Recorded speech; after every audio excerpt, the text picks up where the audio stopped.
I told my sister she tags me for different reasons. Hello. Oh my goodness, it is such a pleasure to be here. I usually don't even read from a script here, but I'm going to do it today. I'm going to try anyway. So I want to thank Astra Taylor and everyone at the Debt Collective for leading on this fight. And it is a fight, and we can't run from fights. Hello? Hello. And understanding that our path to liberation only happens together, and that all our struggles are connected. A big thank you to the young organizers who made their way from the great state of Ohio Student Association. Oh, ain't y'all, baby. Education is the foundation to our democracy, but many people in this country face insurmountable barriers to bettering their lives. And I heard the testimony today of many people who talked about this burden that they carry, that they shouldn't carry in the hegemon nation known as the United States of America. If we can bail out Wall Street, we can put a down payment on the hoods where people are misunderstood. Hello? And I don't care if that hood is the urban hood, rural hood, or suburban hood, let's lift up the hoods.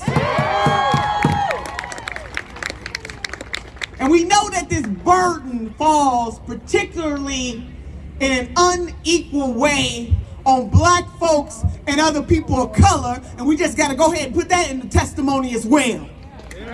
But yes, and especially black women. And if you are poor or among the working poor or the barely middle class in these United States of America, and you do what you were asked to do, what you were told to do, the very thing that you were told that was going to lift you up, and you do that thing, and then you find yourselves walking across a stage with a backpack full of debt on your back and debt in your hands and a degree, and it is immoral to do so, and we calling it out. And can I say, sisters and brothers and family and friends, that this isn't just a problem for the younger folks. This is a household problem. This is a multi-generational problem. Right. Just yesterday, I'm old enough to remember what happened yesterday. Just yesterday, I was at a house party in the Huff neighborhood in my city of Cleveland, Ohio, talking about canceling student debt. And a seasoned person, that's what I call my elders, because everything is better with a little seasoning, you know what I mean? A seasoned person, an elder, pulled me to the side as I was walking out the door, and she said, "Senator, don't forget about me. I am 74 years old and I still have student debt." Now there's something wrong with that.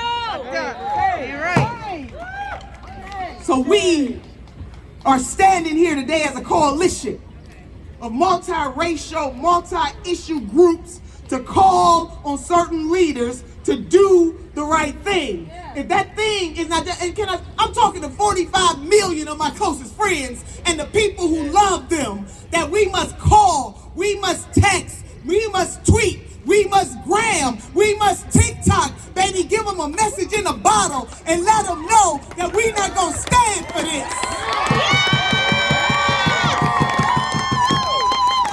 Sister India Walton said, "We brought you in here, and we will take you out." Hello? Brother Frederick Douglass once said that power concedes nothing without a demand. Well, consider the demand made. Cancel the damn student debt.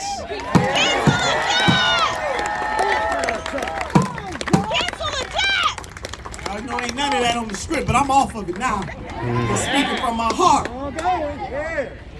Because real freedom and real justice can only be achieved when we see that our struggles are connected.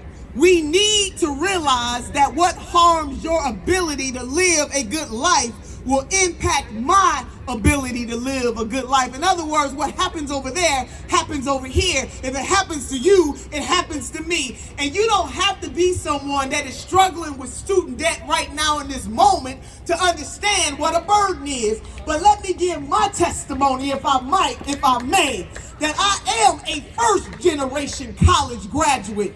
I tried very hard, sisters and brothers and family and friends, to become a cycle breaker. To break the cycle of poverty and undereducation in my family's line for the past, for my present, and for my future. So I get this from a lived experience. I'm not just up here talking about this to talk about this. I feel the pain, and we need more people elected to office who feel the pain of the everyday people in this country. It's time out for all these fancy titles. It gets to me that people got these fancy titles, but then they don't want to use those titles to do something for the everyday people of this nation. It is time out for it. I feel like quoting the urban poet Tupac right about now. We got money for wars, but we can't feed the poor. We got money to build on Wall Street, but we can't cancel student debt. There's something wrong with it. And we just gonna call it out. We gotta call it what it is. It's immoral. You hear me? It is immoral. It's immoral. So let me go on back to my testimony, though, if I may. First generation. And I know I'm not unique in that there are many folks that are out here today who are first generation.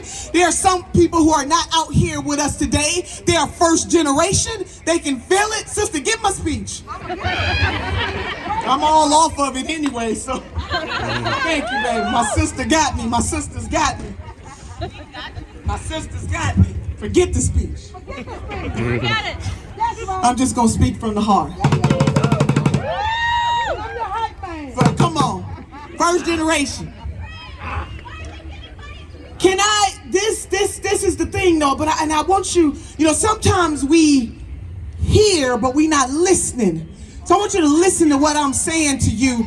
My struggle is not unique. There are many folks who are first generation college graduates or first generation trying to find their way to become cycle breakers. I know what it's like to want to break a cycle. Can I tell you that I first attended a community college in Cleveland, Ohio by the name of Cuyahoga Community College, where futures begin. Try C in the house.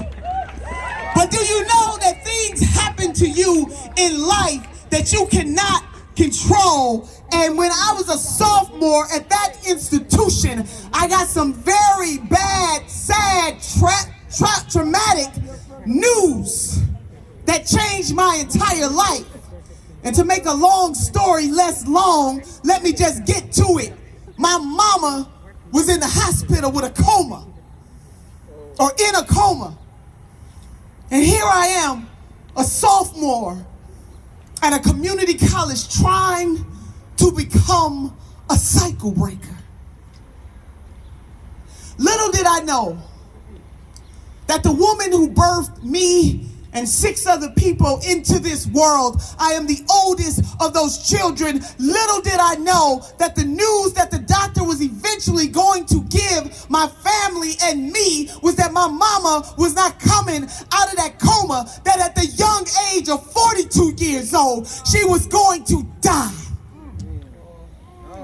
My testimony is not unique, because we all have ups and downs in this thing called life and turnarounds in this thing called life. It is not a straight line. It can be crooked as hell. And for some people, the burden is harder. But instead of my mama's death taking me out of here like I thought it would, because not only did my mama die at the young age of 42 years old with her dreams deferred, Langston Hughes asked a very seminal question in that poem, what happens to a dream deferred? But she died on the system. She didn't have a life insurance policy, and she had no money in the bank for 7 children. And here I am in my early 20s trying to become a cycle breaker.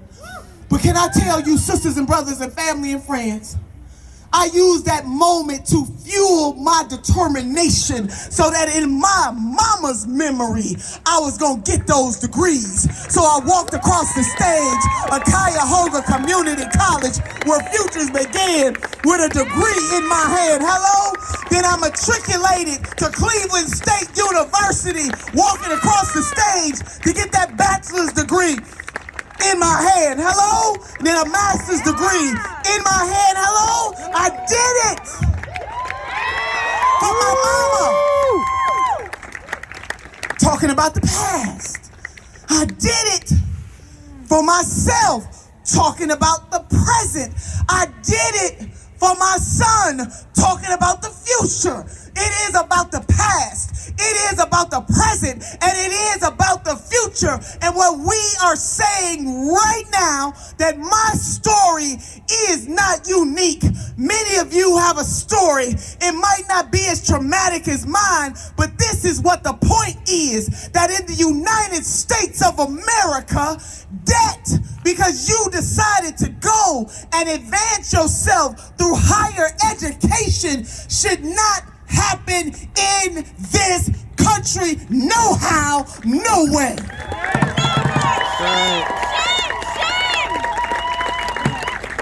Many people want to break cycles. So not only did I graduate with those degrees, but I had debt in the other hand that I am still paying off to this day. My son has debt right now that he's still paying off to this day. What is it? We need a paradigm shift. Yeah, that's right. That education is a social contract, one to another, that we make an investment from pre-K to college or voc ed or technical school, and nobody has debt. Hello? It is a predatory system. And what we are saying to the predators, we're not going to take it anymore. So I need those 45 million people and their closest friends and frenemies to make a call right now to determine, put something on it, let's make a demand and let these folks know we're not going to take it anymore. And guess what? Let me just come on down.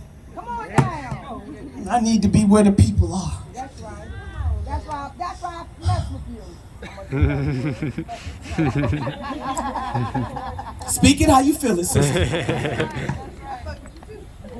What we are talking about can happen. This is not pie in the sky. So don't let these leaders, these so-called leaders, tell you that we cannot have that we cannot do this. Again, billions of dollars are spent other ways. And what about making an investment on the people who decide to better themselves through education? Because there is a connectivity to that. If you're doing well and you're doing well and you're doing well and you're doing well, that means that I'm doing well, that our community is doing well, that our nation is doing well. This is an investment.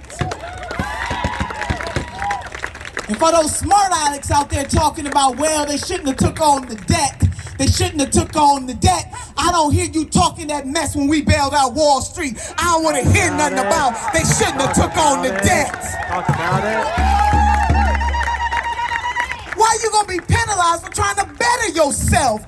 There is something wrong with that. And so we got to do things a different way, and it can be done because we are a hegemon nation. We are the wealthiest nation on the face of the earth, and it is time out for excuses. They need to get it done. And baby, if they don't get it done, there needs to be a consequence. Hello? Pick up the pen. Hello? We can't play with these folks. No. They need to know that working class people from all walks of life are going to unite based on what we have in common. And what we have in common is the hell that we catching from the man or the woman. Hello? From the system. Now, unless you got a sugar mama or a sugar daddy or a sugar somebody, Yeah. we all work for a living. And some people might be in the upper echelons of that working class. God bless you.